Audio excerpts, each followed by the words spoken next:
स्थापितं भूतले स्वयं रूपः कदा मह्यं ददाति स्वपदान्तिकं वन्देऽहं श्रीगुरोः श्रीयुतपदकमलं श्रीगुरून् वैष्णवांश्च श्रीरूपं साग्रजातं सहगणा रघुनाथान्वितं तं सजीवं साद्वैतं सावधूतं परिजनसहितं कृष्णचैतन्यदेवं श्रीराधा कृष्णपादान् सहगणा ललिता श्रीविशाखान्वितांश्च नमो विष्णुपादाय कृष्णप्रेष्ठाय भूतले श्रीमते भक्तिवेदांत स्वामिन्निति नामिने नमस्ते सारस्वते देवे गौरवाणी प्रचारिणे निर्विशेष शून्यवादी पाश्चात्य देशतारिणे नमो महावदान्याय कृष्ण प्रेम प्रदायते कृष्णाय कृष्ण चैतन्य नामिने गौरतुषे नमः।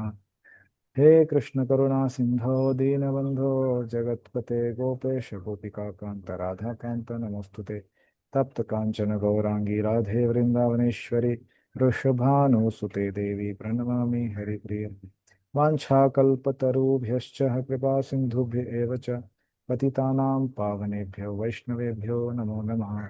जय श्री कृष्ण चैतन्य प्रभु नित्यानंद श्री अद्वैत गदाधर श्रीवास आदि गौर भक्तवृंद हरे Krishna Krishna Krishna Hare Hare Hare Ram Ram Ram Hare Hare Hare Krishna.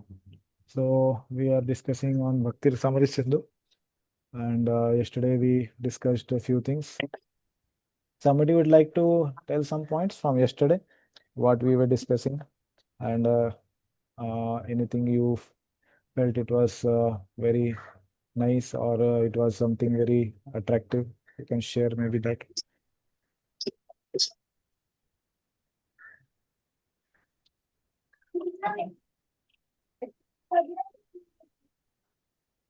Uh, yeah, Amit Prabhu, you want to speak?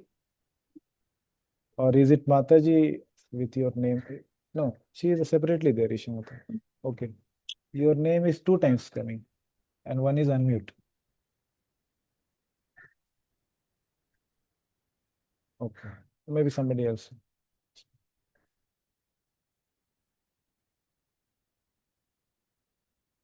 Hare Krishna Prabhuji. Yes, Chetan. Yeah. Yes, I just I just remember one thing, Yeah. like son loves mother, but Hmm. what is that love emotion to Hmm. describe in words is very difficult.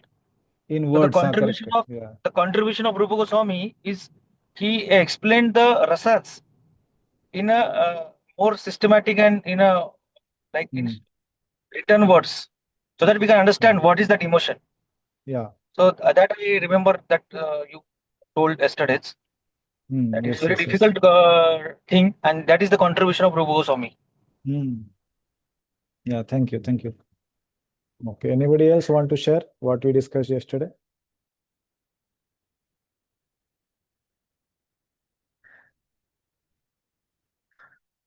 Just to revise so that we can continue.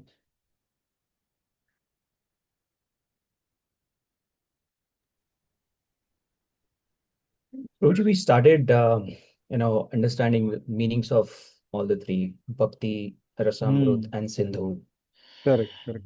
So Bhakti, as you mentioned, comes from the devotional service. Yeah. Rasa, we also understood that as Prabhupada says, there is no literal translation. English Yeah. cannot do the justice, but then mellow is what we looked at as one of the literal translations. Uh, we also then looked at the bhav, like sthayi bhav. So sthayi bhav, along with other bhav like vaibhav, satvik, vibhichari, and anubhav. Yeah. And then Sindhu is the sagar, the ocean. Hmm. Um, he was Yeah. one of the direct disciples of Lord Chaitanya. Took 19 years to write it, and there are 2,129 verses. That's how Yeah. we started. Yeah. Yeah, thank you. Yeah, a lot of things you remembered. Yeah. Okay. I'm Anybody just else? taking notes, Prabhuji. Yeah. Yeah, no, it was good. Okay. Anybody else also want to add what we discussed yesterday? Anything?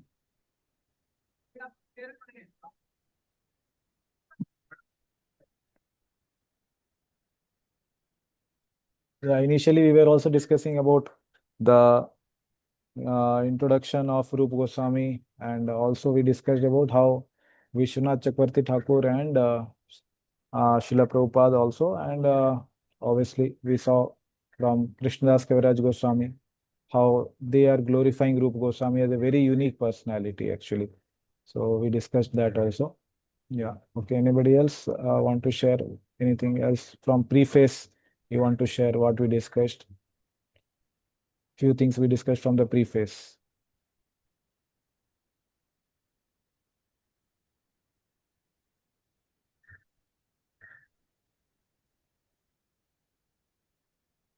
Yes, Prabhuji. Yes, Mataji. First, in preface, something you have said that people do first enjoyment, then they want to do, then they want to leave it. They go to some, like a businessman. First, he works for 5 days, then he goes to a remote place so that he can forget those things. Again, he comes and does the same thing. Correct. Correct. So every time there is bhog and tyag, bhog and tyag. Yeah. So there is bhog and tyag. That is one characteristic of mundane rasa. And what Yeah. was other characteristics? Anybody else, or you want to tell, Mataji? Other one? The other one was Chapala Sukha. Yes, Chapal Sukha. Yeah. It ends very with Hmm. time, or it ends very soon. Yeah, very soon. Correct. Flickering. Correct. Yeah. Okay. Yeah. So almost we covered what we discussed. Anybody else want to share anything?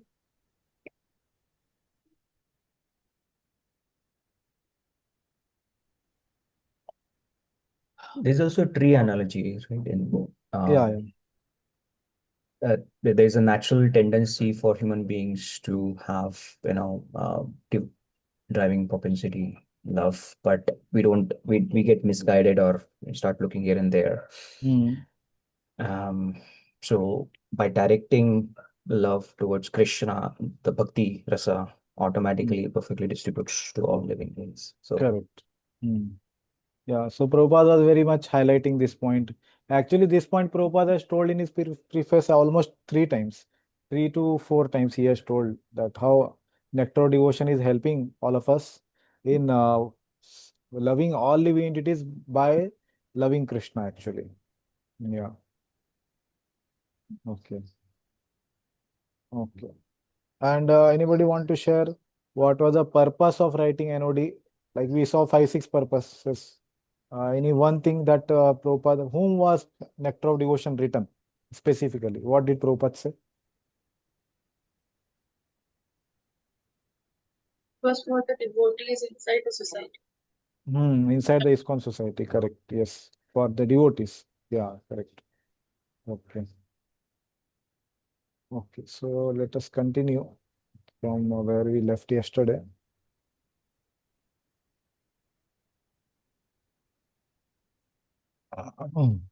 would you clarifying question? Yeah. Any questions are there? You can ask now here. So we are we going to look at all 2129 verses of Bhakti Rasamrita Sindhu, or we're going to focus on the summary? Sorry. Yeah, what you want? We will do that. Up to you, Prabhuji. No. Actually, today we will get the answer. What Okay. We are going to do in this course, basically. And if Krishna willing, if devotees are inspired, then we will be able to do 2129 together. Okay, but I hope you are able to see my screen. Yes, Prabhuji. Yeah. So today we will get the answer to this. How many verses does Rupa Goswami want us to do in this course? Okay. So yeah, so we were discussing yesterday a few important things which were not covered in revision. I will just tell. Like we discussed this one important derivation of this word Bhakti Rasamrita Sindhu. So we saw that Bhakti Rasa is itself actually the nectar, is itself the Amrita. Okay, so Bhakti Rasa Saeva Amrita. Correct. And then Tasya Sindhu, that is called Bhakti Rasamrita Sindhu. Okay, so Bhakti Rasa itself is nectar. Okay, and ocean of basically this nectar. Okay, what is this name of the nectar is Bhakti Rasa. So basically the book will be Ocean of Bhakti Rasa. And who are we? We are that we will be seeing today, what we are supposed to be. Obviously, we are supposed to be enjoying in this ocean as a devotee. This is made for the devotees. Rupa Goswami will tell for whom it is. So, but as a entity in the ocean, what specific species are we? Okay, so that Rupa Goswami will tell the name of that species that we are supposed to be, because in the ocean there are unlimited number of species. Correct. There are blue whales, then there are tortoise, so many things are there. Who are we? Okay, so basically this is the ocean, which is ocean of bhakti rasa, or we can say ocean of the nectar. And what is that nectar? That nectar is nothing but the bhakti rasa. Okay, that nectar is bhakti rasa itself is a nectar. So it's an ocean of nectar. And what is the name of that nectar? Bhakti rasa. Okay, that is simple derivation of this term, Bhakti Rasamrita Sindhu. We saw all these details which is covered in the southern section, and we discussed a few examples over here, like the mother seeing her child, or the person meeting in library. So there are these 5 ingredients. So these 5 ingredients are also called as samagri bhav. Okay, they are also called as the samagri bhav. Samagri, just like when we want to make some food item, suppose sweet rice we want to make, we need some samagri like milk, we need rice, we need uh, ghee, we need kaju, we need kishmish, correct, kesar, all these things we can put. They are all samagris. So these all ingredients are needed for what? For the manifestation of rasa. Okay, so for the manifestation of rasa, all these 5 ingredients are needed. And what is the most important basic ingredient is thai bhav. I gave the example of making bhindi sabji. So the most important ingredient is bhindi itself. But only eating bhindi will not give the taste of sabji, like that. Similarly, only drinking milk, only eating rice will not give the taste of sweet rice. They have to be mixed together, cooked at a particular temperature for a certain time, like that, and then added with other ingredients. Then the taste of the sweet rice with the condensed milk it comes. Okay, so this we discussed yesterday. Yeah, author is Rupa Goswami, and all the things we discussed about commentaries, offering obeisances to Rupa Goswami we discussed, correct? And then we discussed how Chaitanya Mahaprabhu taught Rupa Goswami this very in concise form. Basically, he says, actually, I am teaching you one bindu. From that bindu, actually, Rupa Goswami derived this ocean. So such a magnum opus he has made, and that's why it took 19 years for him. Why it's an important book for Gaudiya Vaishnava? Prabhupada said that it is only for our guidance, actually, that Rupa Goswami has actually taken up this work. We saw important things, why the definitions are needed, otherwise we will fall into confusion. Okay, when we do any discussion, everybody should be on the same table, right? On the same page. Yeah, and what is the benefit of writing the summary of Bhakti Rasamrita Sindhu, that is NOD, we discussed that. And then few terms from Bhakti Rasamrita Sindhu we discussed from preface, basically. Yeah, so this already devotee shared Bhakti Rasamrita Sindhu, and there is Bhakti Rasa as well as Mandan Rasa. Right. Yeah. So today we are going to see the structure of Bhakti Rasamrita Sindhu, and we are going to see the very first verse. But before that, foreword. Okay, to the book by His Holiness Bhanuswami Maharaj. So we are very, very grateful to Bhanuswami Maharaj that Maharaj has translated this book into English. Otherwise, it was encapsulated into the Sanskrit language, and we would not be able to access what we are able to access now, like that. So here he is saying, okay, maybe somebody can read. Amitru, you want to read? Am I audible, bro? Yeah. Hare Krishna. Forward by His Holiness Bhanu Swami. Bhakti Rasamrita Sindhu is one of the major works of Srila Rupa Goswami and mainstay.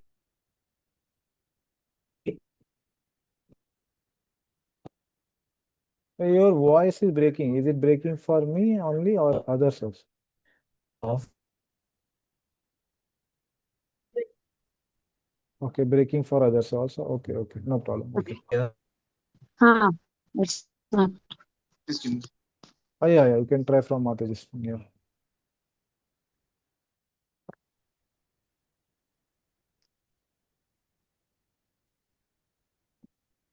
Goswami, and a mainstay of the Gaudiya Vaishnava Sampradaya. Srila Jiva Goswami has admitted that it may be difficult for readers to understand portions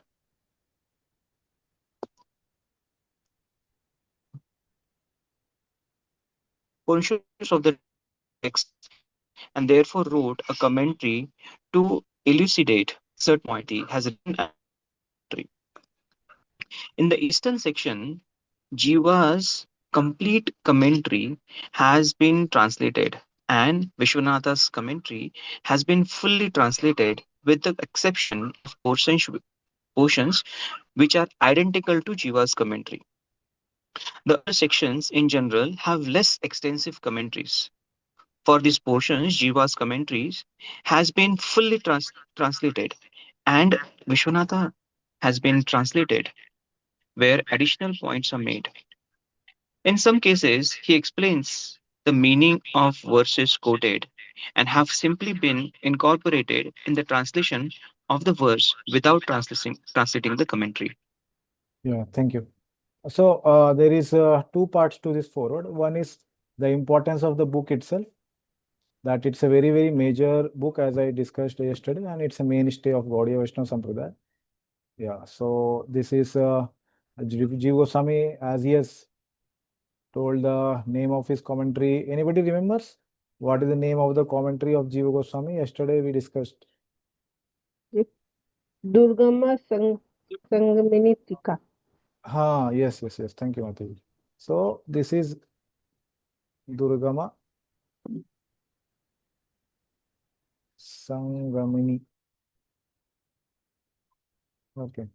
So what is the meaning we discussed yesterday? The path is difficult when then this commentary helps us to traverse those difficult terrains. Durgama Sangamini. So he has told that there are few parts of this book which may be difficult for the readers to understand. Okay, so therefore he wrote a commentary to elucidate certain portions, or as another way translated, resolving the difficult. So he has resolved the difficult parts into simple. That is basically duty of a commentator. If there are some terms which are not very clear, so he clarifies them, okay, and elaborates upon them. Okay, that is the duty of the commentator. Okay, this is one thing. And Vishwanath Thakur has written an additional commentary. What is the name of this commentary? Anybody remembers? Bhaktivedanta Rajavidyalaya. Yes, thank you, Mataji. Yeah. So, okay. So, Bhakti Sar Pradarshini. Basically, it is going to tell the essence of the whole thing. The second part of this, basically, he is saying that what we are going to discuss in the PPTs. So mainly it will be like Jiva Goswami's commentary. Okay, mainly it will be Jiva Goswami's commentary. And Vishwanath Thakur has basically more or less repeated what Jiva Goswami has told. Okay, so that's why Maharaj is clarifying that it has been incorporated most of the times in the translation itself. Okay, so this is the foreword before we start the book. Okay, so this is the first one which we are going to see. That is the name of this first wave of the eastern section.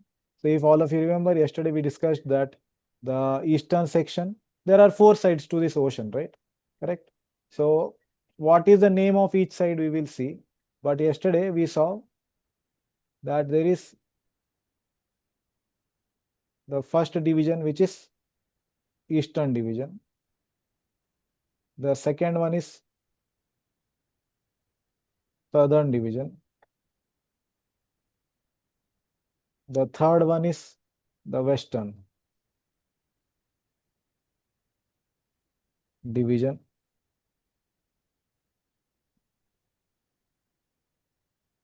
Okay, that is the third. And the last or the fourth one is the northern division. Okay, so these are the four divisions to the ocean. Okay, so the ocean,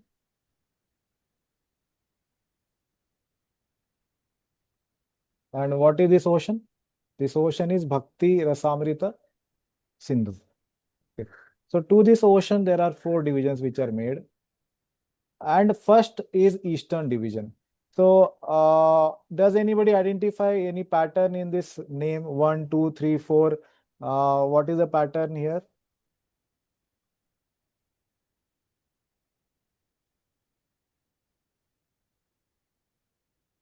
One, two, three, four. What is the pattern? What way it is following?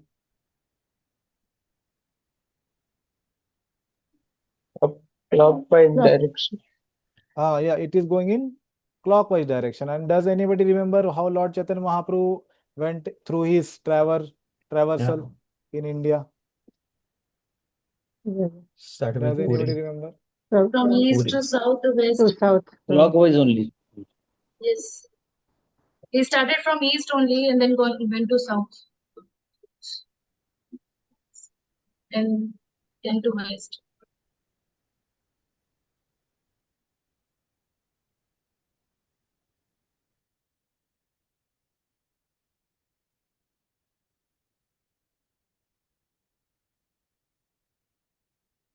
Sorry, I got a call. Yeah, what devotee responded? Lord Chaitanya Mahaprabhu's traversal, does anyone remember? So maybe you can respond again or say how Chaitanya Mahaprabhu traveled?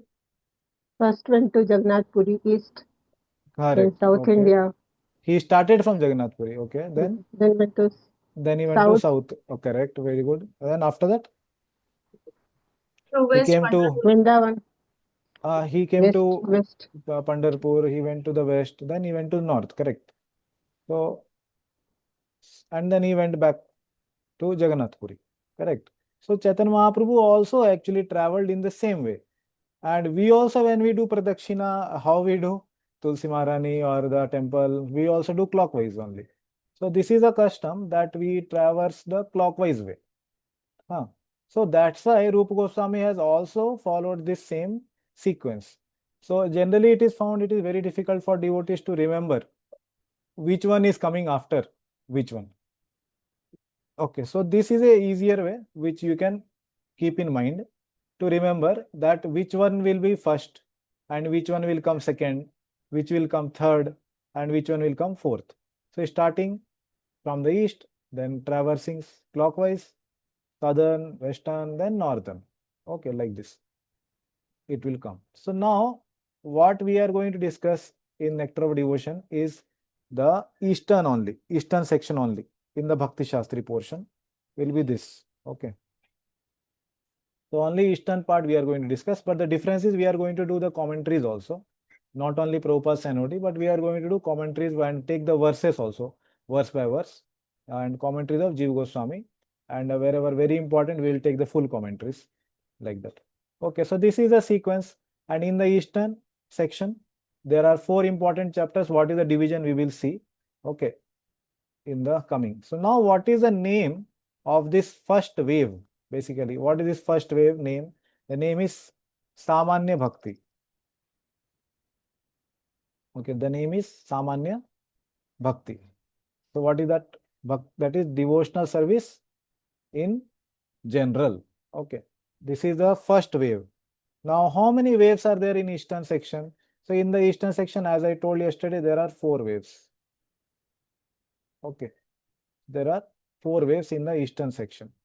What we are talking about here is first wave, that is called the Samanya Bhakti. Second wave, we'll see the names later, but that is the Sadhana Bhakti. Third one is Bhava Bhakti. Fourth wave is the Prema Bhakti. Okay, so like that, the names will come. I will show the names properly later.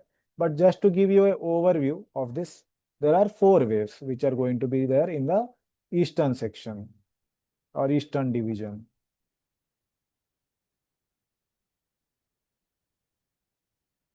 Okay. And how many waves are there in southern, western, northern? All things we will see when the Grantha Vibhag will be coming. In the beginning of every book, the author actually tells how this book is divided. So Rupa Goswami will tell how he has divided his own book. Basically, it's not a book, it's an ocean. And that's why there are no chapters in this. There are waves, lahari. Okay. So there are lahari. Okay. Lahari waves. Okay. In the eastern division of the ocean, basically. Okay. So eastern division of the ocean, there are 4 waves. Okay. And who are we? We will see. And another very important question that devotees can think is about where is this ocean situated? Where is this ocean situated? Bhakti Rasamrita Sindhu ocean, where is it situated? Is it something which is like imaginary, or it's in thought, or it's just a concept which is there, but actually it doesn't exist? What is the understanding? Will anybody want to say? Any idea on this?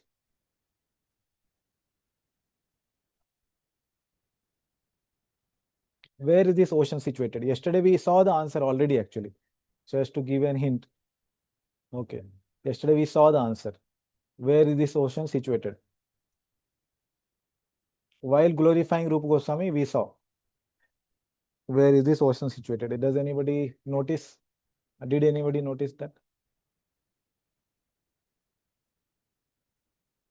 Okay, it will come once more, it will come. That is the only section which will come twice. Okay, so it will come today also when we discuss. So keep in mind that you have to find out where is the ocean situated. Okay, just keep in mind.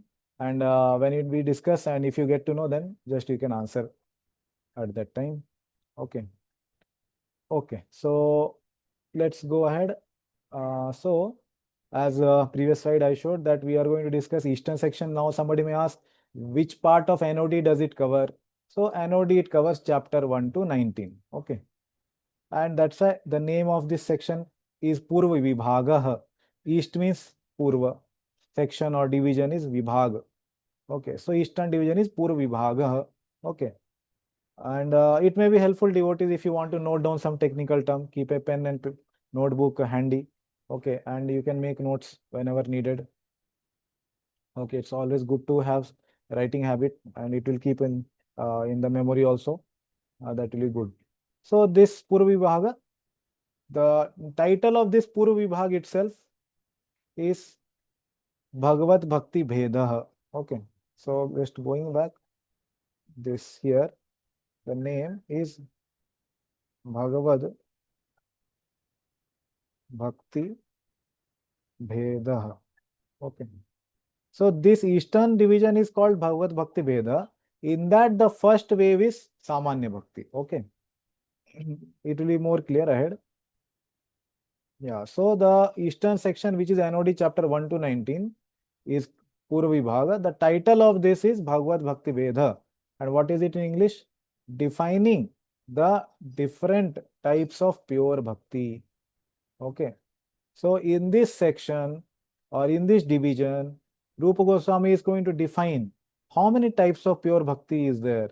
Okay. So all of you may be already knowing there is sadhana.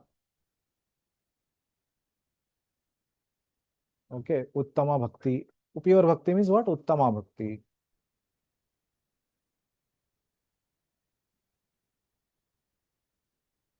Okay, so what is the first one? That is Sadhana, Uttama Bhakti.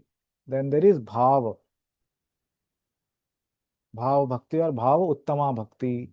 And there is Prema. Uttama Bhakti. So all these three are Uttama Bhakti, pure devotional service. Okay, pure Bhakti. So these Bhagavad Bhakti Veda will be described in this all 19 chapters. This is contained. Okay, these three parts: Sadhana, Bhava, and Prem. Okay.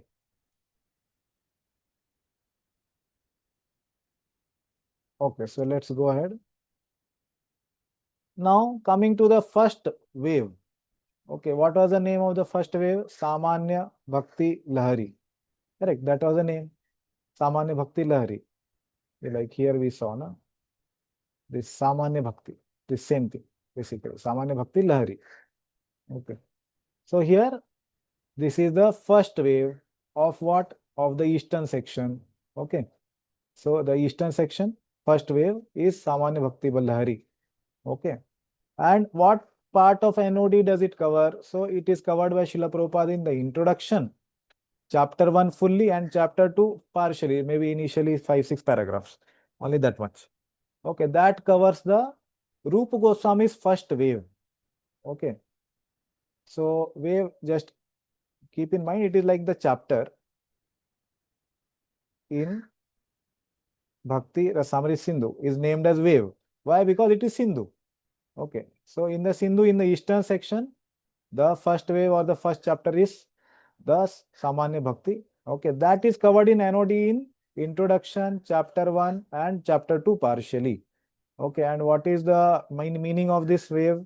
Samanya Bhakti Lahari, devotional service in general. Or another way we can say concerning an overview of Bhakti.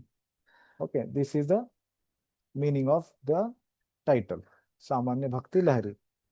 And in this, what are the sections? So in this, the first section will be Mangalacharan. The first 10 verses is Mangal Acharan. Acharan is any activity done. Mangal means seeking auspiciousness, for the auspiciousness. Okay, Mangal Acharan is done. Okay. So for seeking auspiciousness, for the completion of the book, this Mangal Acharan is done. Mangal Acharan. Okay, that is the first section. Then definition of Uttama Bhakti. This will be coming in the verse number 11. Okay. In the verse number 11, this will be coming, the definition of Uttama Bhakti. Okay. And then the 6 specialities of the Bhakti. Okay. So this will be coming in 17 to 46. Okay. This is 11 to 16. And this will be 17 to 46. Okay. 11 is the definition and then 12 to 16 is proof. So as we have been discussing earlier, that everything Rupa Goswami will present will be based on Shastra. So he will give his definition, Anya Bhilashita Shunyam. He will give the definition, but at the same time, he will substantiate, he will support it from the Shastra. He will not say, oh, you know, this is my definition, this is the best definition. There is no proof required. No, he is such a great Acharya, he can do that, but he doesn't do it. He will do what? Substantiate that. See, what I am giving na is based on Shastra. Okay, he will give proof from Srimad Bhagavatam. He will give proof from other Puranas. He will give proof from the Vedas, Upanishads, like that. That see, this is the definition I am trying to give, which is based on the previous Acharyas.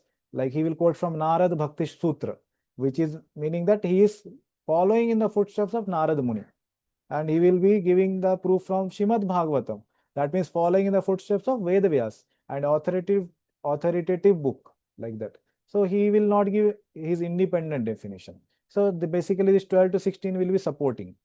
Then 17 to 46 we will discuss the 6 specialities. What is the speciality of Bhakti? Okay.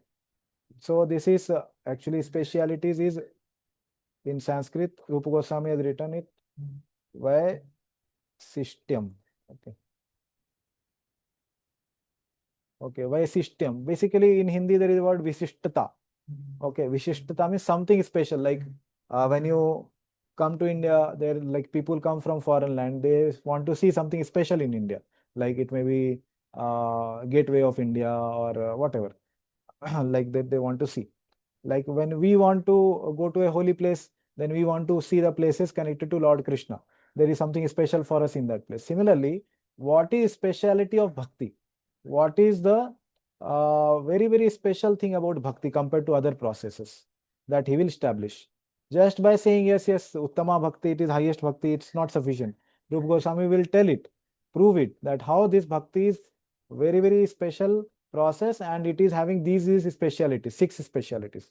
Okay, any questions till now what we discussed on the titles of the eastern section and the chapter, the first wave basically we discussed. Any question or any thing you have on this you want to ask?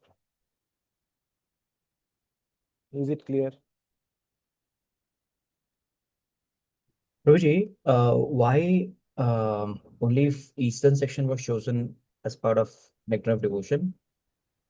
You mean to say in the Bhakti Shastri? In Bhakti Shastri, yes.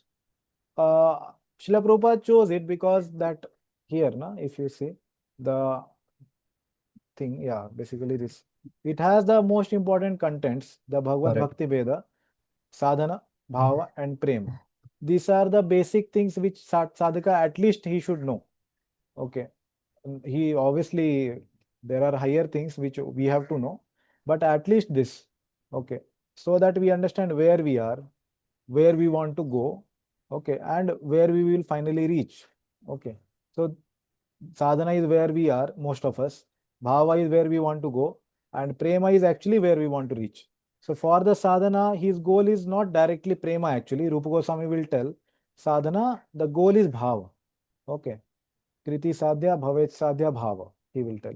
The action of the senses are done for the purpose of sadhya bhava. The sadhya, the attainable object is bhava. And then prema will come eventually.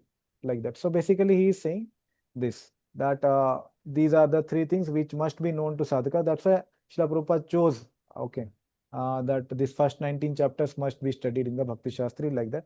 And later we can study other higher chapters. Is it okay? Yes, Prabhuji.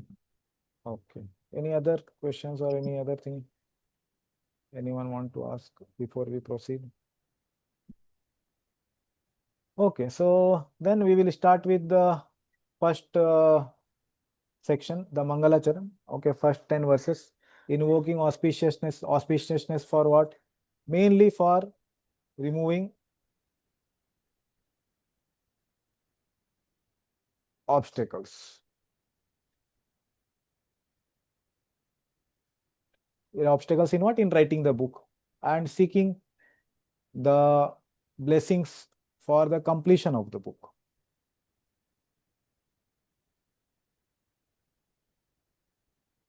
So these are the two main purposes generally that Mangalacharan is done.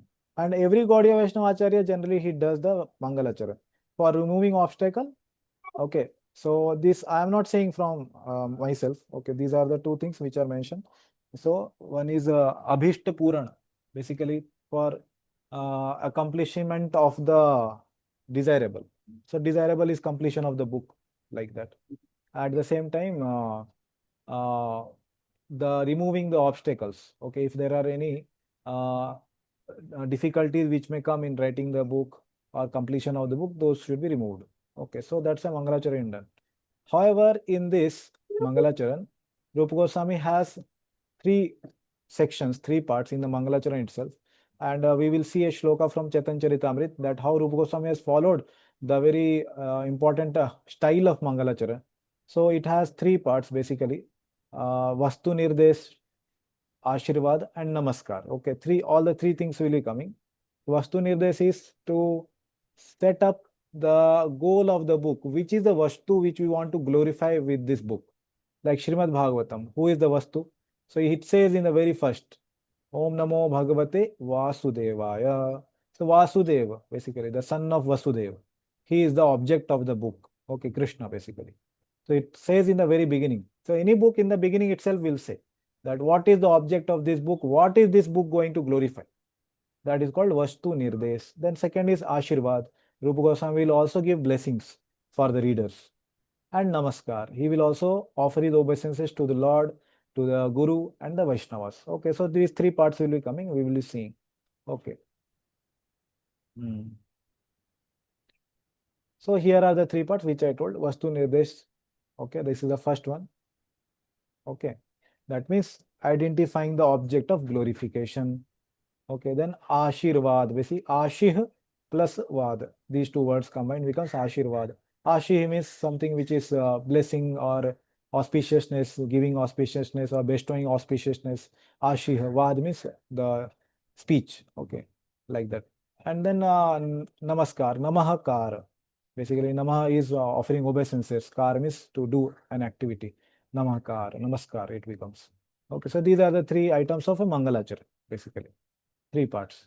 So Rupa Goswami will follow this, and Srila Krishnadas Kaviraj Goswami has told the same thing in a form of a paya, okay, in the Chaitanya Charitamrita. So he says, Se Mangala Charan Haya Trividha Prakar Vastu Nirdesha Ashirvad Namaskar. So the Mangala Charan has 3 Vidha Prakar, or the 3 parts. Okay. What are they? First is Vastu Nirdesh, identifying the object of glorification. Second, Ashirvad, giving the blessings for the readers.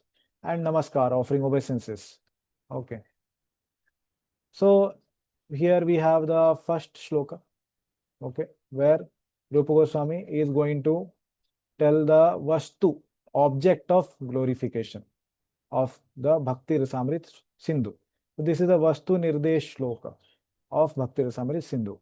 Okay, what is the object of glorification for this book?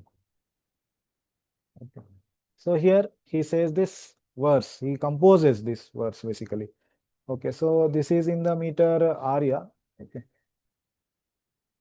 Okay. The meter is Arya. So what I will try to do is I will sing, and devotees can maybe repeat. Okay, maybe you can unmute also and try to repeat. Akhila Rasamrita Murti. You can unmute and repeat. Okay. Akhila Rasamrita Murti. Samritamurtihi. Yeah, one thing we can do, maybe one devotee, maybe Amit Prabhu only can repeat, others can mute, because all devotees, the internet is little bit delayed, so it comes ahead later like that. So one devotee can only repeat, Amit Prabhu. Yeah. So Akhila Rasamrita Murtihi. Akhila Rasamritamurtihi. Akhila Rasamrita Murtihi. Akhila Rasamritamurtihi. Prasrimara Ruchiruddha Taraka Palihi. Prasrima Ruchi Ruddha Taraka Palihi. Prasrimara Ruchiruddha Taraka Palihi. Prasrima Ruchi Ruddha Tarika Palihi. Kalita Shama Lalito. Kalita Shama Lalito. Lalita Shama Lalito. Kalito Shama Lalito. Radha Preyan Vidhur Jayati. Radha Preyan Vidura Jayati. Radha Preyan Vidhur Jayati. Radha Preyan Vidura Jayati. Yeah, thank you. So Rupa Goswami has written this in the meter called Arya. Okay, and this is the way to sing this. And what is the meaning of this shloka? Yeah, you can continue, Prabhu. Yeah, please read. Krishna, the destroyer of all sin and the bestower of all bliss, Vidhu, the very form of the highest bliss, filled with all rasas, Akhila Rasamrita Murtihi, excels all Jayati, others in glory. He brings Taraka and Palika under his control, Ruddha Taraka Palika Paliha, by the diffusion of his beauty. Pram, Prashrimara. Prashrama, Prashrimara. Yeah. Prashimra Ruchi. He accepts or embraces Kalita, Shamala, and Lalita as his equals and gives pleasure to Radha by his excellent qualities, Radha Prayana. Yeah, thank you. So the meaning is Krishna, he is being glorified basically. The object of glorification is, we understand, is Krishna. Okay. But which Krishna? What are his attributes? Who is that Krishna? So Rupa Goswami has chosen a very specific phrase to say who is that Krishna. That Krishna is Akhila Rasamrita Murti. Okay, he is a Murti, embodiment or the personification of what? Akhil Rasa Amrita. Okay, so that's why the name of the book is what? Bhakti Rasa Amrita Sindhu. Okay, so it contains all the rasas, Bhakti rasas. Okay, and who is the object of this? He is also Rasamrita, but he is personified Rasamrita. He is embodiment of that rasa. So Akhila Rasamrita. And then he says Murtihi. He is the personification of that rasa. Akhil rasa. Okay. So here he is saying Krishna, the destroyer of all sin. and bestower of all bliss. So this is included in this one word Vidhu. How Vidhu includes all this, we'll see in the commentary. Jiva Goswami will tell how Vidhu includes all this. Okay. No. It has 4 aspects. 2 are mentioned here. So Akhil Rasamrit Murti is what? The very form of highest bliss. That means all the rasas. So there are 12 rasas. We will see in the coming section. Okay, 5 primary rasas yesterday we discussed. Okay, Madhuri ras, then there is Vatsalya ras, there is Sakhya ras, Das ras, Shant ras. Okay, and there are 7 secondary rasas also like anger, and there is Hasya rasa, Raudra rasa, correct? So many rasas are there, 7. So total it comes to 12. All that 12 are present in this personality, Akhila Rasamrita Murti, hence is his name. Okay, because all these are present in him. And what he does? He Jayati, he excels everybody. Who is that everybody? Rupa Goswami, Jiva Goswami will tell in the commentary. Who does he excel? Does he excel only demigods? Does he excel other avatars, Dashavataras? Or does he excel even Vishnu? Does he excel even Ram and Narsimha, who are the avatars who are the most important avatar after Krishna? Paravastha forms, Rupa Goswami says in Laghu Bhagavatam, Paravastha, Narsimha and Rama. So is he greater than them also? Like that. So this will be established. And then second part he is saying that he brings Taraka and Palika. These are the names of gopis. It will be told in the commentary. Jiva Goswami will tell the detail. Taraka and Palika under his control. Okay. Ruddha. Ruddha means to control. Whom? Taraka and Palika. Okay. So, and then what else? Prashrimara. Okay. Prashrimara to spread. Okay. So he is spreading, or diffusion here. Maharaj translated diffusion. He diffuses his beauty. Okay. And then by that what happens? He brings, or he attracts Ruchi. He attracts.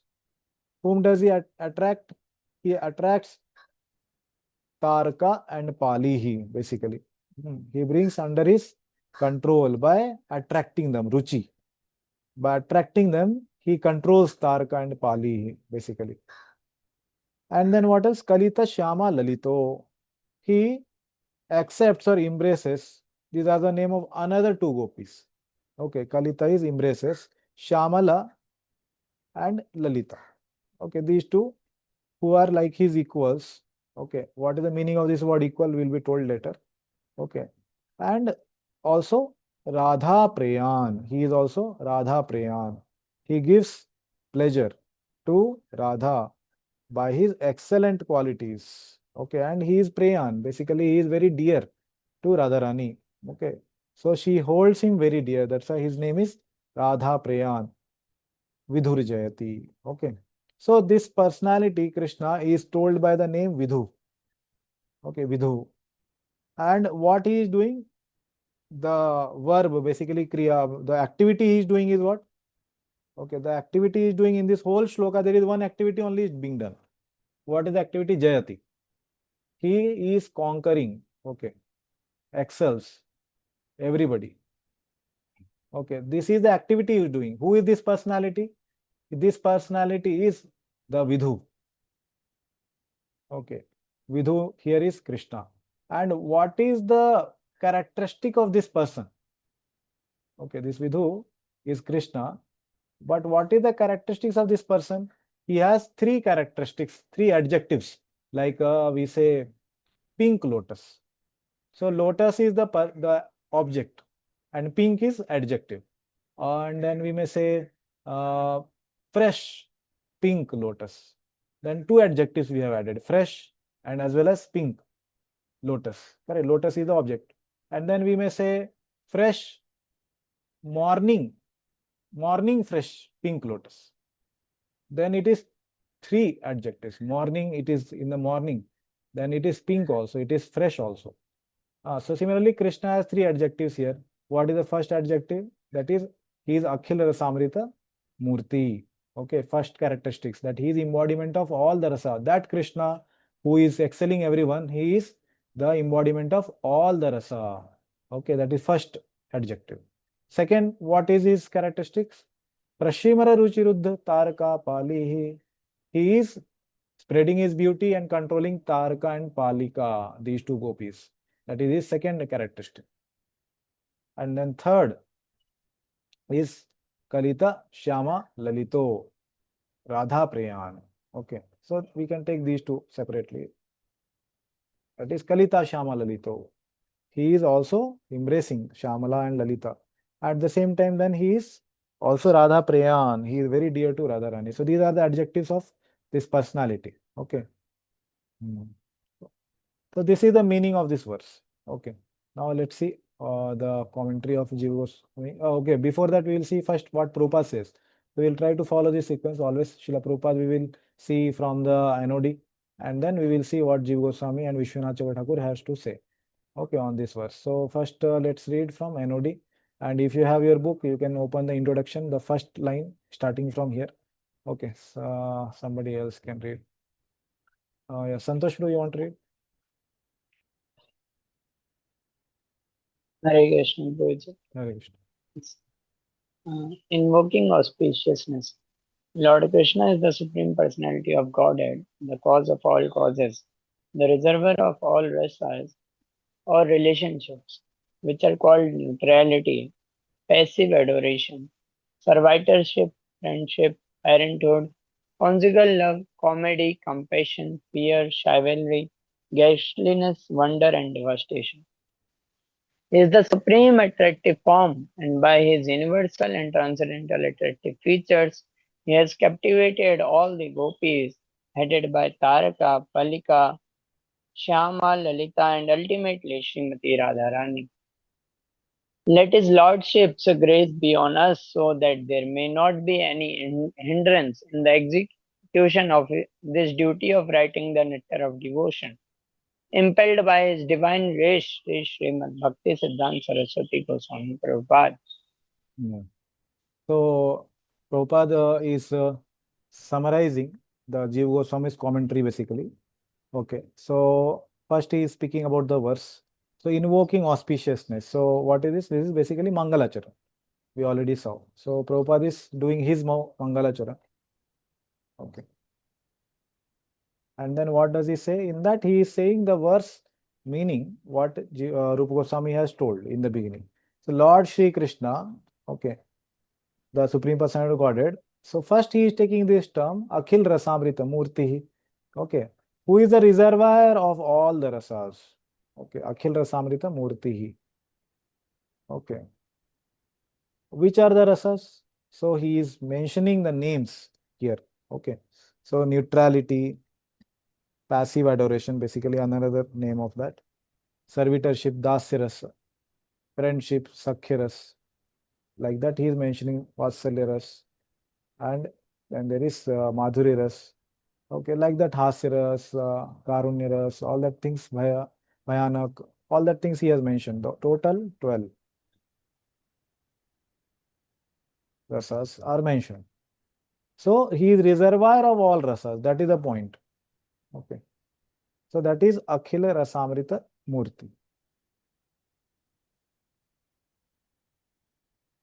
That Prabhupada has first elaborated. Rasamrita Murti.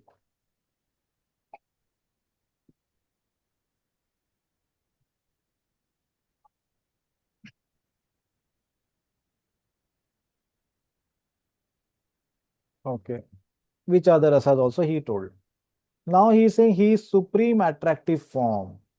And by his universal and transcendental attractive features, he has captivated all the gopis. So basically, all the gopis' names which are mentioned in the shloka, he has told here. So Taraka, Palika, Shyama or Shyamala, Lalita, and Srimati Radharani. Okay. So he is attracting all of them and controlling them. So Prashrimara, Ruchi, Ruddha, Taraka, Pali. Okay.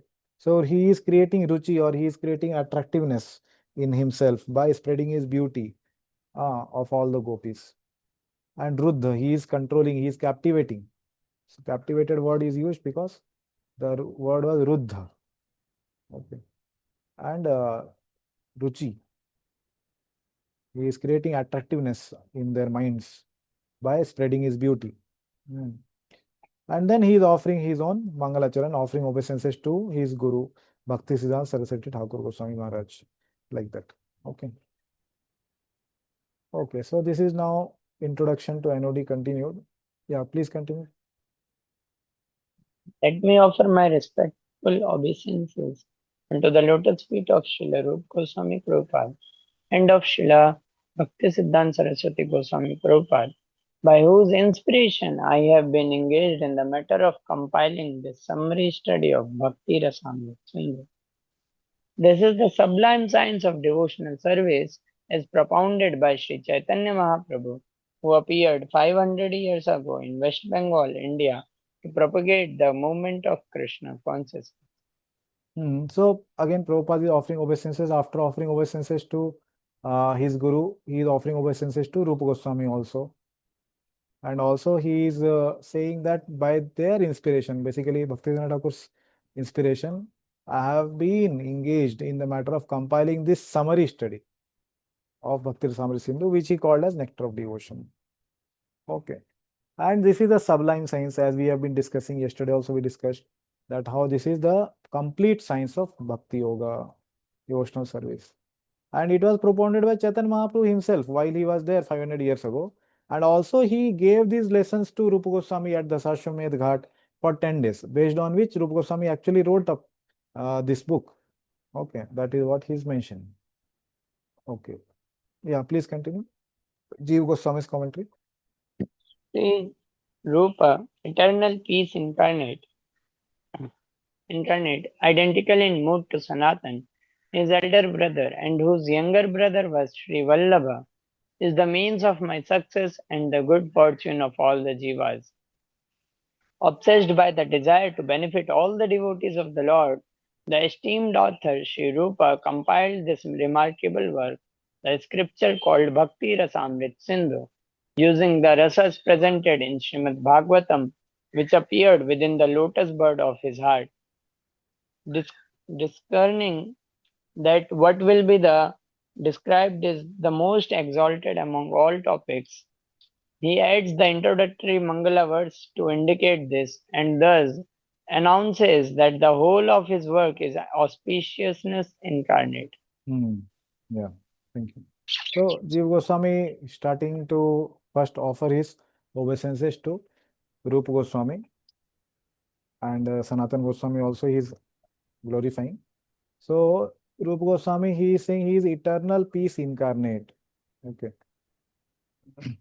And identical in mood to Sanatan Goswami. Okay. Who is his elder brother? And whose younger brother was Sri Vallabha. Okay. And these basically he, Rupa Goswami, is the means of my success, that is told by Jeev Goswami. And also not only his success, but also he is the means of fortune or success for all the jivas. So basically, this is one shloka which he has written, Sanatana Samo Yasya. Okay, like that he has started this shloka and he has mentioned. So basically, Jiva word in that refers to both Jiva Goswami as well as all the Jivas, all the future devotees, like all of us also, including. So for our good fortune, actually, Rupa Goswami has written this book. Okay. And then he's saying, yesterday we discussed this same thing, that how and why Rupa Goswami did he write this book. So he had a desire by which he was obsessed, okay, to benefit all the devotees of Krishna. And then he compiled this remarkable work called Bhakti Rasamrita Sindhu, using the rasas presented in Srimad Bhagavatam. So yesterday we discussed how Srimad Bhagavatam is like a thesis, and what Rupa Goswami has presented is a textbook for that. That how rasas are identified, how they are evolved in a person. All these things are described in Bhakti Rasamrita Sindhu. And then this rasa, which was there present in Srimad Bhagavatam, where it appeared within the lotus bud of his heart. Okay. So how did it appear in the lotus bud of his heart? By the mercy of Chaitanya Mahaprabhu. So Chaitanya Mahaprabhu spoke it to him, all this rasa concept, and then it appeared in his heart. Okay. So discerning that what will be described is most exalted among all the topics. So this is the highest topic possible, which will be described in this book. Okay. And he adds the introductory Mangala verse to indicate this, and thus announces that the whole of this work will be the auspicious incarnate. Okay. So earlier we were discussing this. Where is this Bhakti Rasamrita Sindhu located? So can you identify where it is located here?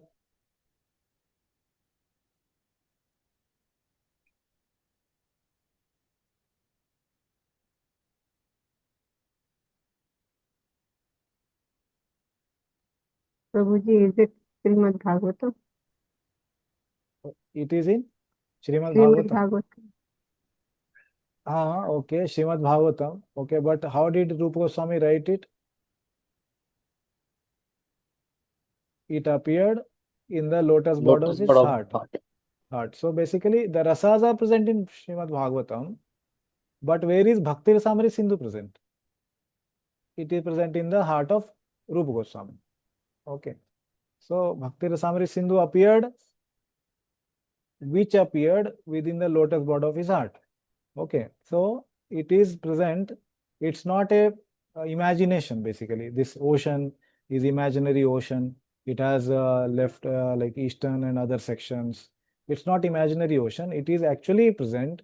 And where is it present? It's present in the heart of Rupa Goswami, which he actually put it in writing. Why? For the benefit of all the devotees. For the benefit of all the devotees, the rasas which were playing in the heart, which were present in Bhagavatam, it transformed into the Sindhu, ocean. And then he wrote it down for the benefit of all the devotees. That is Bhakti Rasamrita Sindhu. Okay. So it should not be understood that it is imaginary ocean. It is just a concept for understanding rasa. It is not like that. It is actual ocean which is in the heart of Rupa Goswami. Okay. And he is teaching us. And if we also understand it properly, practice this science properly, then we can also get a drop of that ocean in our hearts. Like that. Okay, let's continue. This is the first, this is the word which signifies Krishna in the verse, right? Vidhu. So let's discuss about Vidhu. Jiva Goswami is going to tell about this. Yes, please read. Vidu. Vidu indicates a general form of the Lord, one with Srivatsa, but it is specifically refers to Krishna here. Why? Reason 1. Vidu stands for Vidunuti, defeats. A. Person who surpasses everything. B. One who destroys all sufferings. Kleshagni liberates even demons. Reason 2. Vidadhati produces all happiness, causes everything. Yeah, so these are just short terms. The expansion will be there in the coming slides. But Rupa Goswami is identifying Krishna with this word Vidhu. He could have very well said Krishna only in the verse. Correct. It would have been very simple. But why did he say Vidhu? He could have said Krishna Jayati. So every word, every half of the word also in Bhakti Rasamrita Sindhu, what Rupa Goswami is writing is very, very important. And more of it we will see in Anya Bhilashita verse. That how even that he is not writing Anya Bhilasha, he is writing Anya Bhilashita. Why that ta is coming? Half word. Why it is important? Not half word, it is one word only. But every half word is important in Bhakti Rasamrita Sindhu actually. So why did he choose Vidhu only? He could have told Krishna Jayati, could have told Govinda Jayati. So many words are there for Krishna. Harim Jayati. Why Vidhu? So that is what is brought out by Jiva Goswami. So you remember, Jiva Goswami promised that this will be Durgam Sangamini. Wherever you don't understand the meaning, this commentary will be going with you. So he is clarifying the meaning of the word Vidhu. Why Vidhu? Okay. A general student will have this question. So Vidhu is very special meaning. Okay. Basically, here the word Vidhu is actually a name of Vishnu. Okay, but still it has been used by Rupa Goswami. Where do we come to know that this is a name of Vishnu? This is given in the dictionary. Okay, and here Amar Kosha, I think the mention is going to come. Okay, basically it is mentioned, this word is coming in Amar Kosha. Okay, the Amar Kosha has mentioned this word Vidhu under the name of Vishnu. So what I will do is I will show here. Okay, basically the names of Vishnu in this Amar Kosha book. Okay, so that we can understand what I am trying to say.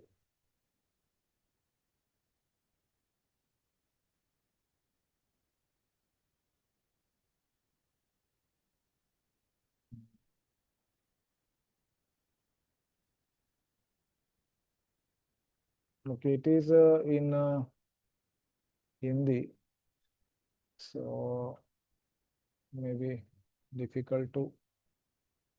Let me see if there is English. Okay, English I don't have, but anyhow, I will share this only. So now we can understand why Vidhu is being chosen. That will come later, but actually Vidhu is name of. Are you able to see the screen? Amarkosh अथवा नामलिंग अनुशासनम can't Yes, spell. Prabhu. It's visible, na? Okay. Yes. Namalinga Anushasana. Basically, Nama, name, Lingam is signifying Anushasana, order of or something, Anushasana like that. Kanda, that which chapter which explains. Okay. So, in this first, Swarga Varga, first the name of heaven is described. What are the names of Swarga? Swara, Vayam, Swarga, Nak, Tridiva, Tridashalaya. These are the names of Swarga, is saying. Okay. Atha Swarga Varga, Suruloko, like that. So many names are there. Now, in that, going ahead, Brahma, what are the names of Brahma? That is there. What are the names of Vishnu comes now? 46 names are there. Okay. What are the names? Okay. Let's see. What are the names? Can you see? Can you read? Santosh, are you able to read this? Yes, Prabhuji. Yeah, please read. Vishnu नारायणः कृष्णो वैकुण्ठो विष्टर्श्रवः दामोदरो ऋषिकेशः केशवो माधवः स्वभुः दैत्यारिः पुण्डरीकाक्षो गोविन्दो गरुडध्वजः पीताम्बरो अच्युतः श्राङ्गिः विश्वक्सेनो जनार्दनः उपेन्द्र इन्द्रावरजश्च कपानिश्च चतुर्भुज चक्रपाणिश्च चतुर्भुज पद्मनाभो मधुरी पूर्वाशुदेवो मधुरिप वासुदेवोस्त्रिविक्रमः देवकीनन्दनः शौरिः श्रीपतिः पुरुषोत्तमः वनमाली बलिध्वंसी कंसारातिरधोक्षज विश्वम्भर द्विजधु कैटभिजी विधु श्रीवत्सलांछनः पुराण पुरुषो यज्ञ पुरुषो नरकांतकः जलशायी विश्वरूपो मुकुंदो मुरमर्दनः. So this word here is coming now, Vidhuhu. All are able to. Kaitabjit plus Vidhu. Kaitabjit means one who is winning over Kaitabha. That is one word. And second word is Vidhu. Okay. And next word is what? Srivatsa Lanchanaha. So this we already read now. Okay. Coming back to our slide. Srivatsa. Okay. Before I go here, please note that here these are all under the names of whom? Vishnu. 46 names we read, all are under names of Vishnu. In that one of the name is Vidhu and Srivatsa Lanchanaha. Basically, who has the Srivatsa on his mark of Srivatsa. Lanchana is mark, Srivatsa mark. Okay. Now coming back to our discussion. So now Rupa Goswami could have chosen any other word. Why to confuse devotees with choosing Vidhu? So it's the name of Vishnu mentioned in Amar Kosha under the names of Lord Vishnu. So it seems that Vishnu is the supreme, he is Akhil Rasamrit Murti, correct? So why would Rupa Goswami try to confuse all devotees. So Jiva Goswami is saying, no, he is not confusing. He is using this word for Krishna for a specific purpose. Why? So it especially refers to Krishna here. Now you understand the meaning of this sentence. What Rupa Goswami is going to do now? He is saying it is name of Vishnu, okay, but it is referring to Krishna here. Where here means what? In this verse 1.1.1. Okay. Okay, just here 1.1.1 means what? It is first, that is eastern section. Okay. Okay, first I'll go back there only and write. Okay. Otherwise, every time. This first refers to what? The eastern section or eastern division. Okay. Next one refers to what? This one is referring to the first wave. And this one is referring to what? The first shloka or the first pada. Okay. In this. Okay, so this is how naming will go on throughout this book. Okay, so if it is 2.1.1, what is the meaning? It is second division, southern division. Like we have second canto, na? Like that. And in that first, instead of chapter, we have wave in this book because this is a ocean. Okay, so hope it is clear. Now coming back to this. So here in this verse, Vidhu is used. Why? Because Jiva Goswami is saying it is specifically used for the word or for the personality Krishna only. It is under the name of Vishnu, okay, but it is referring to Krishna. Why? Why he has to answer, correct? So he is saying 4 reasons, basically 2 reasons. In that, sub-regions are also there. The first Vidhu stands for Vidhunoti. He defeats, okay, everyone. The person who surpasses everything. So that means this Krishna, he is surpassing everyone, including whom? He is including even Vishnu. He surpasses even Vishnu. What is the proof? Jiva Goswami will not tell anything without proof. Next slide, the future slides, proof will come. And then second, he says, one who destroys all suffering. That's why his name is Vidhunoti. Okay. So from the word Vidhu comes Vidhunoti. And the second reason is he is destroying all suffering. So one of the speciality of bhakti among the 6 is Kleshagni. Klesh means suffering or Gni. Gni means to remove. Okay, Kleshagni. And also he liberates demons. So can you think of any other incarnation which liberates even demons? Who kills the demons and even liberates them? Like suppose we take the example of Hiranyakashipu and Hiranyaksha. They were killed by whom? They were killed by whom? Narasimha Bhagwan and Varadev. Correct. But they were not liberated now. They were taking birth, going to take birth again. So again they came as Kamsa and Shishupal and Dantavakra. Correct. And then they were killed by Krishna. Before that, our Ravan and Kumbhakarna. So they were killed by Lord Ram when they were born again. Then after that, when they came in the third incarnation, Krishna killed them. Then they were liberated. Okay, so this is one of the instances which is cited to give proof that actually when Krishna kills, he liberates. And Jiva Goswami will give even more proofs for substantiating this from Bhagavatam, from the war field of Kurukshetra, that how everybody who saw Krishna was liberated actually. Hatagata Swarupam, it says. How everybody who saw Krishna, he got liberated there. So even demons get liberation from the hands of Krishna, but not from the hands of Vishnu or from the hands of other incarnations like Rama or Varaha, Narsimha, like that.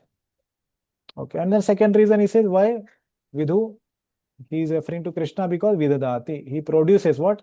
He produces all happiness. What is the meaning of all happiness? We will see. And he causes everything. He is the cause of everything. Okay. Yeah, continue. One must conclude that Vidhu means Krishna. He alone is famous for his ability to liberate even the demons and thus destroys even their suffering. He alone is famous for his ability to surpass all others by his powers. He alone is famous for bestowing happiness up to the greatest happiness found in his most astounding prema. He alone is famous as Swayam Bhagavan, the original cause of everything. So he is starting to explain. So why one must conclude that with who? Even though under the name of Vishnu, but why is it mentioning and meaning Krishna only? Because he is alone famous, not even Vishnu is famous for the ability to liberate even demons. I gave the example. And also he destroys their suffering by giving liberation. He is alone famous for his ability to surpass all others by his powers. Okay, like that. And for this everything proof he will give. He alone is famous for bestowing happiness up to the greatest happiness. That is like prema. He gave prema also. Like, can you recollect some example whom Krishna gave prema? Even though they were not at all deserving and they were like demons, but he gave them prema. Can you recollect some example?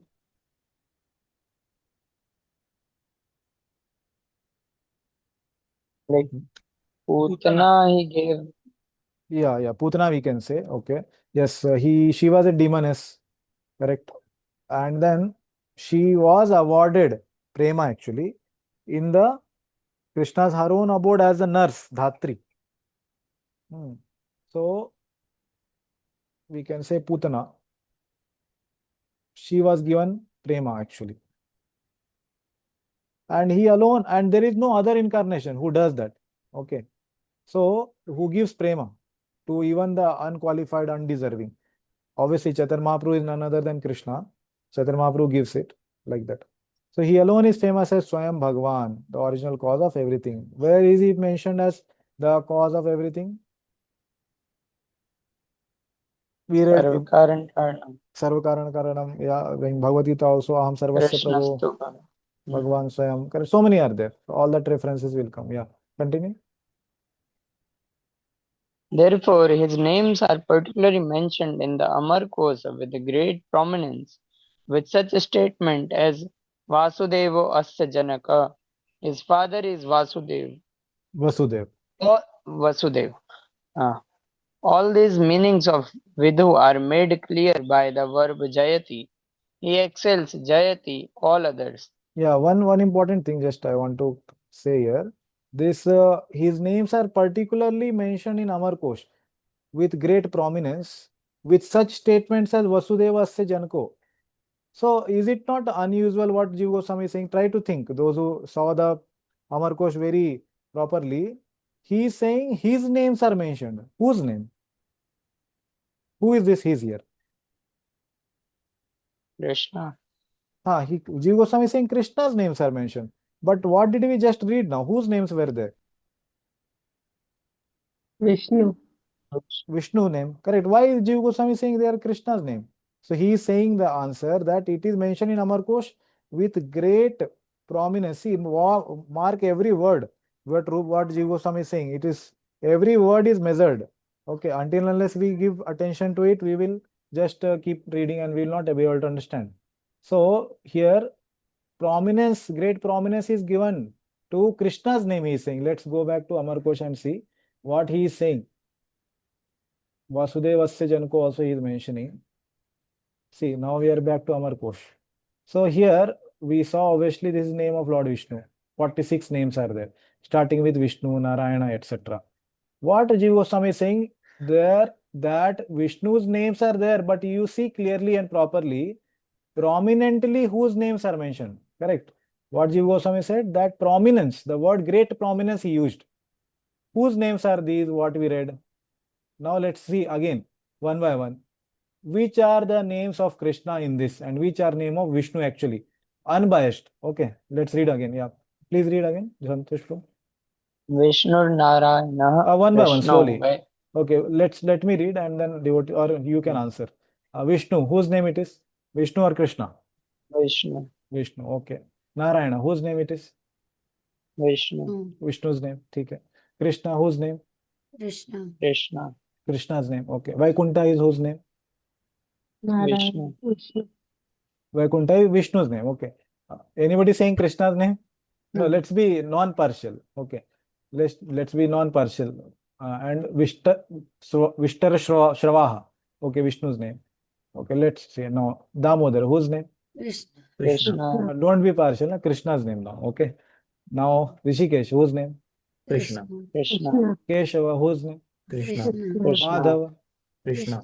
Krishna. Swambhu. Sorry, Swambhu name. Swambhu. Swabhu. Swabhu means Vishnu. takes birth from himself basically. Okay. Swabhu. Vishnu. Vishnu name. Okay. Daityari. Krishna. Okay. Krishna also. Vishnu also. Both half of points. Okay. Pundrikaksha. Whose name? Both. Krishna. No, be impartial. Means tell Vishnu. objectively. Whose name? Pundrikaksha. Whose name we hear? Vishnu name, na? Vishnu name. What did we read in Vishnu Sahasram? What is first verse? But Pundrikaksha Krishna's eyes are also Pundarikaksha. No. We are not coming to any grammatical thing. Who is famous as Pundrikaksha? Vishnu. Vishnu. Who is famous as Govinda?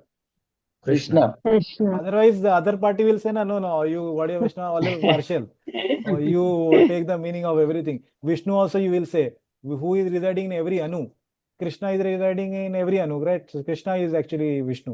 Like that you will tell. We don't want all interpretation. Just clearly, any layman will tell answer. That answer we want. Okay, Garuda Dhwaja. Vishnu. Vishnu. Vishnu. Okay. Pitambara. Krishna. Pitambaro. This is Vishnu. Okay, this is we can say Krishna. half of point. Okay, both half of point. Both half. It is Okay, again Achyuta. Krishna. Half a point, Guru. Krishna and Vishnu. Achyuta is more as Krishna only. Achyuta is Krishna only. Okay, Sharangi. Who is holding the Sharangi? Vishnu. No. Vishnu. Is it Sharangi held by Vishnu, that bow? No. It is Krishna. Okay, like that if you see, Janardana, Krishna name. Okay, then we have Upendra is okay, Chakrapani. let's say Vaman Dev. Chakrapani, whose name it is? Vishnu. Chaturbhuja. Okay. Vishnu. Madhu, Ripo, Krishna. Krishna name. Okay. Vasudeva, Vasudev. whose name? Krishna. Okay. Devaki Nandana. Krishna. Krishna. Okay. Vanmali.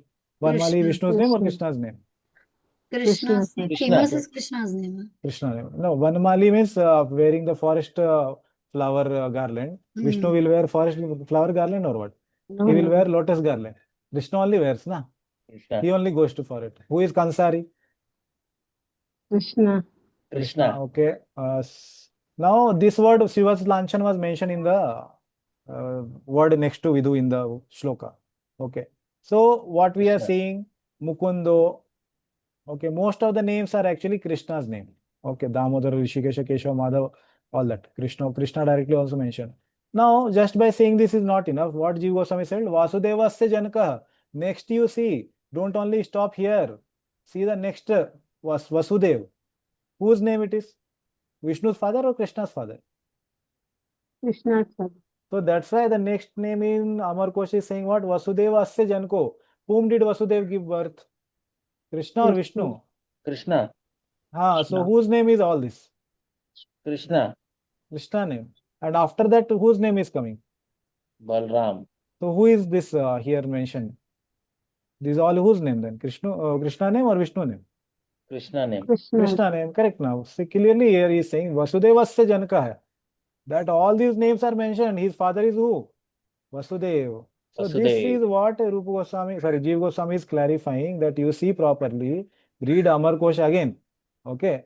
Jiva Goswami is saying read Amar Kosh again and see properly that whose names are mentioned with prominence. Krishna. Okay. So Krishna's names are mentioned. That's why the next is saying Vasudevasya Janaka. His father is Vasudev. So this is what Jiva Goswami is telling, that see clearly, see properly, that Amar Kosh is mentioning the names of Krishna. So Vidhu is whose name? So it is also Krishna's name. Prominent names are mentioned for Krishna. And then next is saying Vasudevasya Janaka. Vidhu's father is Vasudev. Who is Vidhu? Krishna. Now you understood why Rupa Goswami mentioned the word Vidhu in the shloka. He could have used any other word, but he chose Vidhu because he wanted to take out these meanings as well in the word, but at the same time refer it for Krishna. So every one word in the shloka is measured. Okay, this is the brilliance of Rupa Goswami. Okay, yeah, please read ahead. This means he exists with all the most excellent qualities. That indeed refers only to Krishna. The present tense is used to dispel the conception of common people that he cannot be perceived now, since he was visible only for the period of his descent. A list of names of Vishnu is given in Amar Kosha, but among them many specifically refer to Krishna. So now here whatever is told, this present tense and all is mentioned for the verb, the Kriya Pad. There is only one verb in this whole thing, that is Jayati. He excels everyone. And that is in present tense. Okay. So why? Because now also he is doing that. Not that he did when he was present in the on the earth. When he was in Vrindavan, he was doing. Now he is not doing. Now somebody else is doing. No, not like that. Okay, so this was about Vidhu having 4 reasons. Okay, now first reason, A part, he will give reference now. Jiva Goswami will say, see, I am not telling, all this is told by Shastra. Shastra Praman is given here, surpasses all others. Yeah, so here the shloka is from 3rd canto, 2nd chapter, shloka number 21. Please read the meaning. No one is equal to him or superior to him. Asamya Atishaya. He is master of the 3 energies and 3 Vishnus. Swayam Trayadhisha. All his desires, samast kama, are fulfilled, apta, by Lakshmi, and his rulership over his devotees, pastimes and qualities, Swarajya. His feet are praised, edita padapitaha, by the sound by 10 million crowns, Kirita Koti of the Devtas, Siralokapale, offering respects while presenting gifts. Balim Haradi Hara. Rabdhi. So basically, what we are going to establish from this shloka is surpasses all others. Where is it mentioned in this whole shloka? So he is saying that the sound of 10 million crowns of the Devatas offering respects. Why are they offering respects to the Krishna in Dwarka? Because he is surpassing them, very clear. So he is surpassing them, and then also it is mentioned Asamya Atishaya. No one is equal to him. That means he surpasses everyone. That's why he is called as the Vidhu. Okay. So let's go back and see here what was told. Vidhu. That is Vidhunoti. This is cleared. Person who surpasses everything done. Now let's go to the second one. One who destroys all suffering, Kleshagni, and liberates even demons. Okay, let's see this.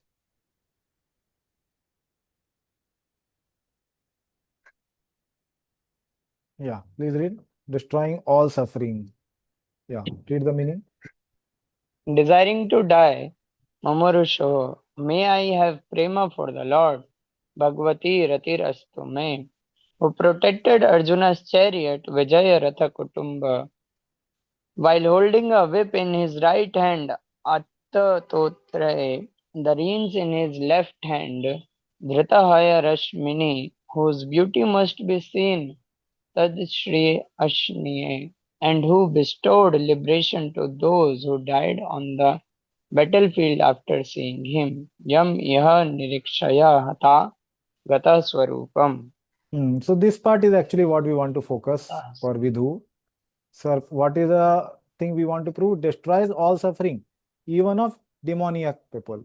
So Yam Iha Niriksha, by just seeing him, Niriksha, Hata, dead, they died. What happened after they died? Gataha, they went where? Swarupam, they attained their Swarupa, or they attained liberation. So this is what Jiva Goswami is proving from this shloka. This is the second aspect of Vidhunoti. Okay, that is he destroys the suffering even of the demons. Okay. And now this is the second one, Vidadati. Vidadati. Produces all happiness. Yeah, please read this. Krishna possesses that form suitable for human pastimes, yet martya leela upaikam, to show the full capacity of his yog maya, darshata swayog maya balam. That form astonishes Vismapanam, even the Lord of Vaikuntha, Swasya. It is the pinnacle of auspicious qualities, Param Padam Saubhagariddhe, and enhances the beauty of his ornaments, Bhushana Bhushanangam. So he is producing all happiness. So can you identify which part of the shloka is saying he is producing all happiness?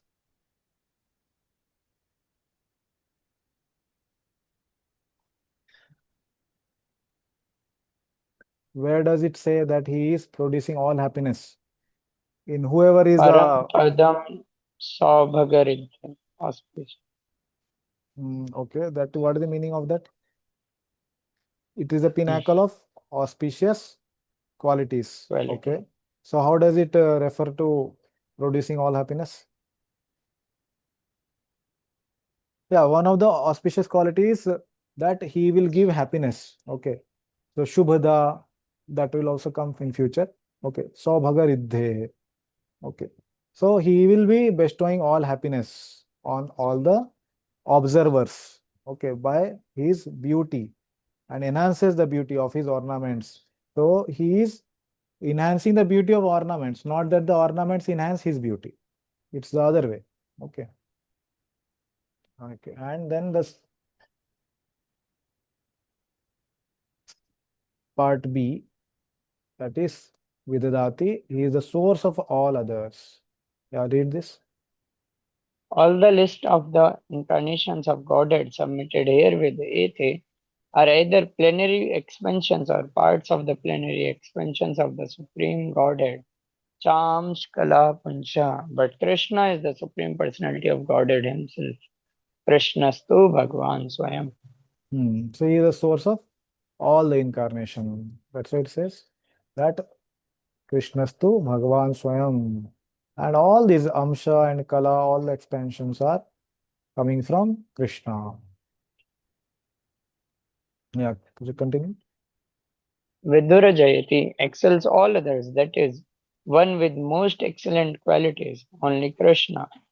Siddhantastu abhede api sarisha Krishna swarupayo rashno krishtaye Krishna rupam esha rasa sthiti. So Vidur Jayati, again coming to this, he excels all others. Okay.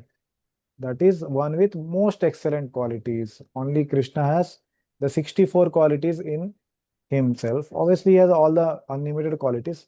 But when it is mentioned here, he has all 64 qualities as explained in Bhakti Rasamrita Sindhu. And whereas Vishnu, he is mentioned with 60 qualities. Okay. And Lord Shiva, he has 55 qualities. Then Brahma and all other jivas, 50 qualities like that. Yeah. Continue. Why does Krishna show these four Yeah. four Akhil Rasamrit Akhila Murti will be Rasamrit? explained now. Yeah. Why does Krishna show these four supreme qualities? Destroys suffering, surpasses all, produces all happiness, and sources of all. Because he is Akhila Rasamrita Murti, form of supreme bliss, Amrita Murti, since he contains the 12 rasas, Akhila Rasa. So he contains all these 12 rasas, and Prabhupada also, we saw, he's mentioned the same thing. Okay, so he shows all these four supreme qualities, and he also is the embodiment of all the 12 rasas. Okay, so why does he show these four supreme qualities?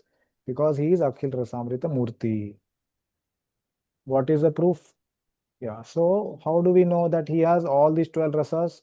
This is mentioned in Srimad Bhagavatam when Krishna and Balram were entering the arena of Kamsa, and they just killed Kuvalaya Pid, okay, the elephant. So there it said this shloka, Mallanam Ashnirinam Naravara Strinam Smaro Murtimam Gopanam Swajano Asatam Shitibhujam Sashta Swapitaro Shishu. मृत्युर्भोजपतेर्विराद अविदुषां तत्त्वं परम योगिनां वृष्णीनां परदेवती विदितो रंगम गतः साग्रजः. So in the Malla, he is going with his Agraja, elder brother, Gata Sagraja. Okay, and Malla, basically he in the Rangam or Rana Kshetra of the Mallas, the fighters. Okay, so there other people are there who are seated in the audience. How are they observing him? That is mentioned. So first is mentioned here as that he is like the Ashani, thunderbolt. To whom? To the Mallana, to the fighters. So which rasa does it mean? So here it's mentioned it is like the Veeriras. Okay, Veeriras for the wrestlers. What else? He is also Ninam Naravaraha. What is the meaning? Among the humans, he is Varaha, the supreme among them. So among the men of Mathura, as the best of males, Vishmayras. He is producing Vishmayras in them. Then Strinam Smaro Murtiman, among the women, he is like the Smaro Murtiman, Cupid personified. In the Madhuri Ras, this comes. Then Gopanam, the other Gopas, as their Swajana, their own family member. Okay. So Kaur boys as their relative, Sakhya and Hasiras. Asatam, Chiti Bhujam Sashta. Asatam, those who are doing impious activities. Chiti Bhujam, those who are like the hands of Chiti means earth, hand of the earth. Hand of earth, who are the Kshatriya? Kshatriyas are called.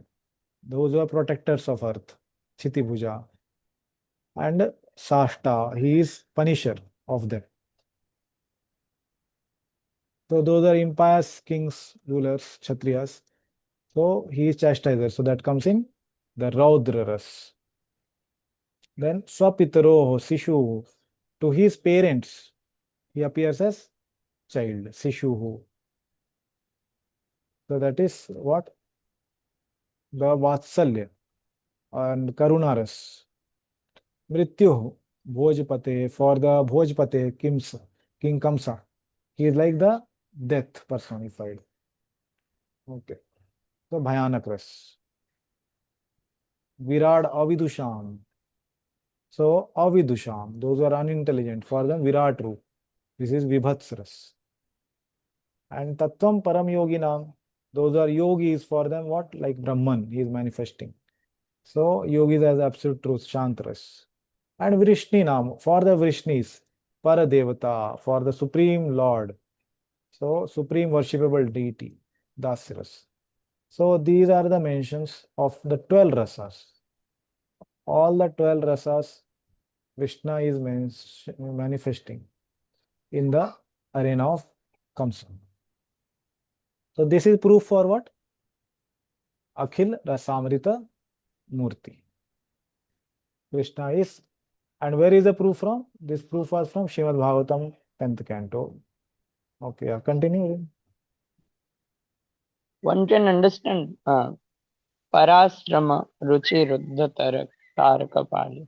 One can understand the supreme position of a person by assessing the supreme nature of his followers. Followers of Krishna display the highest qualities of rasas towards him. This is explained in this phrase. Also, the order of naming indicates the successive superiority of the gopis. Lowest Taraka, Vipaksh Chandravali's group, and Pali neutral. Krishna controls them. Ruddha by his beautiful features. Ruchi, which radiates outwards. Parashrama. Prashrimara. So basically now, till now what we have discussed in the verse.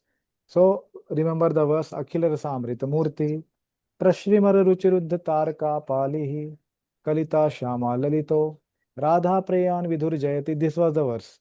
In that what all we have discussed? Vidhu discussed. Jayati excels everyone, we discussed. Then what else we discussed just now? Akhil Rasamrita Murti.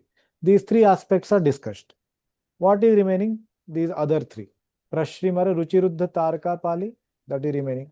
Kalita Shyama Lalito, second, that is remaining. And Radha Prayan Vidurja, Radha Prayan is remaining. Third, three aspects remaining. So now there is an important question somebody may ask.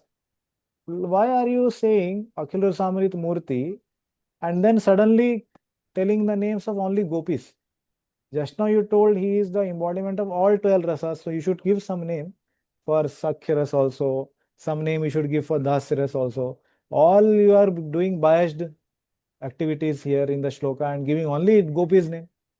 Why is this impartiality? So to that answer, Jiva Goswami says, that is the answer to why only gopis names you say. He says one can understand the supreme position of a person by assessing the supreme nature of his followers. Who are his followers here? Gopis. So supreme, they are supreme. Everybody accepts that gopis are the highest devotees. So what is the purpose of the verse? Remember, the purpose of the verse is Vidhur Jayati, to show that Krishna is the excelling all person. So how to show? By choosing the highest of his devotees. Because the highest of the devotees are his devotees, so that proves that he has supreme position. Okay, Krishna has supreme position because the highest of devotees, the gopis, are whose devotees? They are not Vishnu devotees. They are not Rama devotees. They are Krishna devotees. So to show this, that Krishna is highest, he is excelling all, he says that gopis are the devotees of Krishna, not other incarnation. And another important point, followers of Krishna display the highest qualities of rasas towards him. This is explained in this phrase. So the followers are whom? Gopis, and they display the highest qualities. So everybody accepts that they are unsurpassed in devotional service. Okay, and also the order of naming indicates the successive superiority. So as one goes ahead, so first two gopis are mentioned. Who are they? Taraka and Palika. They are in the opposite group basically. That in the other group, not in Radharani's group. Vipaksha, here it's mentioned. Vipaksha, Chandravali's group. Okay, that is Taraka. And then Pali, she is neutral group. Okay, Tatastha. Okay, not in either group, Chandravali nor Radharani's group. And then after that, as we go ahead, the names are higher. Shama, Lalita, Shamala, basically Lalita, and then highest is Radha. Yeah. Read the next Kalita, Shama, Lalita. Krishna accepts or embraces Kalita, Shyamala, Shrupaksha, and Lalita, Swapaksha. Radha Prayan. Krishna gives most pleasure to Radha. Radha Prayan. Chief amongst gopis.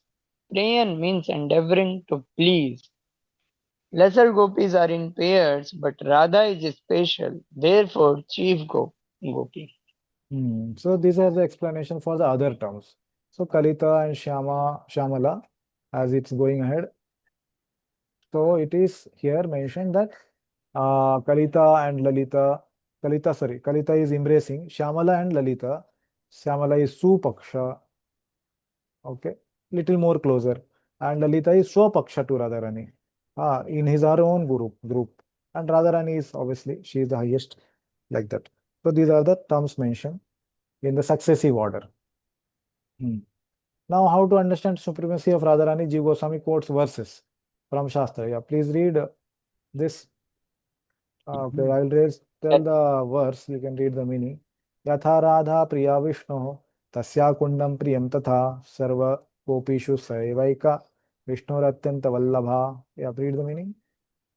Radha's kunda is as dear to the Lord as Radha herself. She alone among all the gopis is the dearest to the Lord. Padma Puran. Devi Krishna Mai Prokta Radhika Paradevata Sarva Lakshmi Mai Sarva Kanti Sammohini Para.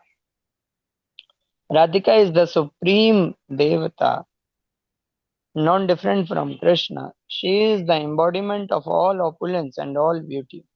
She is the supreme enchanter, Brihad Gautamya Tantra. So this proves the highest position of Srimati Radharani. Yeah. Yeah, continue. Another translation of the verse, Okay, yeah, glorifying the one more. moon. Oh, yeah, this is actually another translation of the same verse.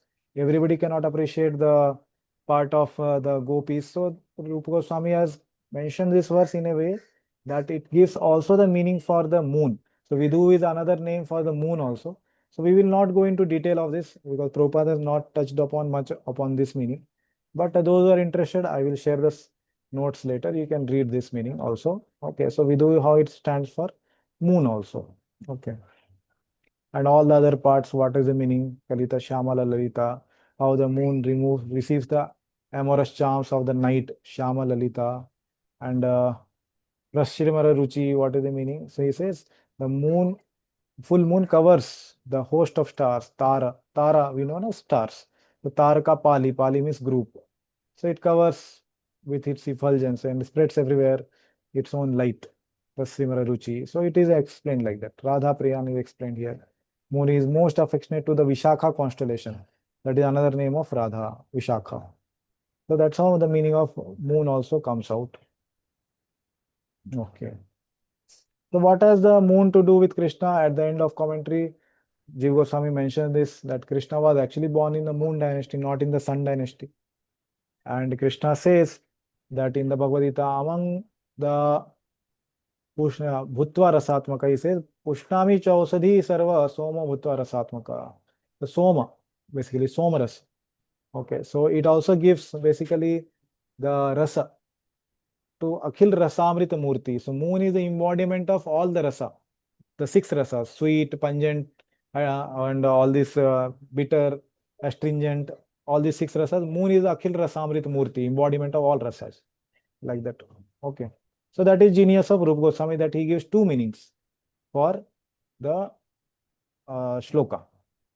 Okay, so this we discussed.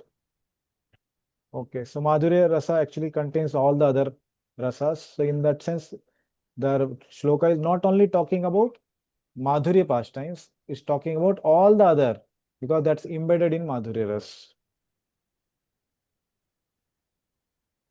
Okay, so now next time we'll continue with this Namaskar part. Okay, going to the next verse of the second verse next time. Okay, any questions any devotee has on what we discussed today? This only one verse we could do. This was very important verse, setting the object of the book Krishna. So that's why we discussed elaborately. And other shlokas are quite small.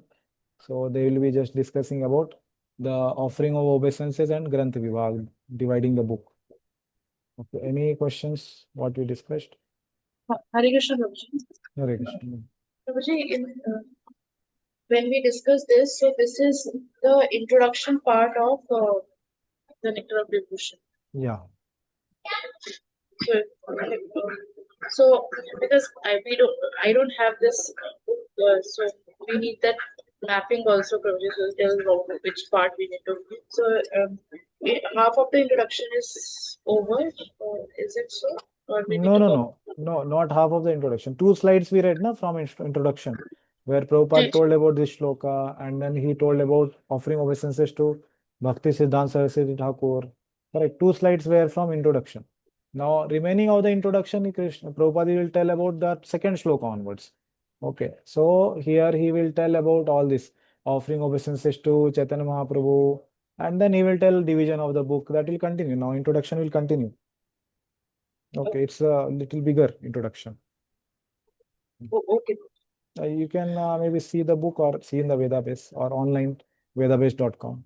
Their introduction you can see. So you can read, devotees, I recommend that they can read the introduction and come. It will be easy to understand what we are covering. Okay, because everywhere, every time it may not be able to say that this is this part like that. Okay. Is it okay, Mataji? Yes, sir. Okay, thank you. Anybody else has any questions? Okay, then we will stop here. Shri Bhakti Rasamrita Sindhu ki jai, Srila Prabhupada ki jai, Shri अजीव गोस्वामी की जय, श्रीला विश्वनाथ चक्रवर्ती ठाकुर की जय। हरे कृष्ण।